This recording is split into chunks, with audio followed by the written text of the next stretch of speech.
भारताचे एक सार्वभौम समाजवादी धर्मनिरपेक्ष लोकशाही गणराज्य घडवण्याचा सर्व नागरिकास सामाजिक आर्थिक राजनैतिक ज्ञान विचार अभिव्यक्ती विश्वास श्रद्धा उपासना यांचे स्वातंत्र्य दर्जाची व संधीची समानता निश्चितपणे प्राप्त करून देण्याचा आणि त्या सर्वांमध्ये व्यक्तीची प्रतिष्ठा व राष्ट्राची एकता आणि एकात्मता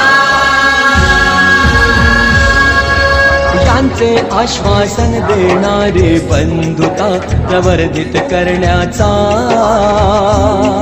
संकल्पपूर्वक निर्धार करून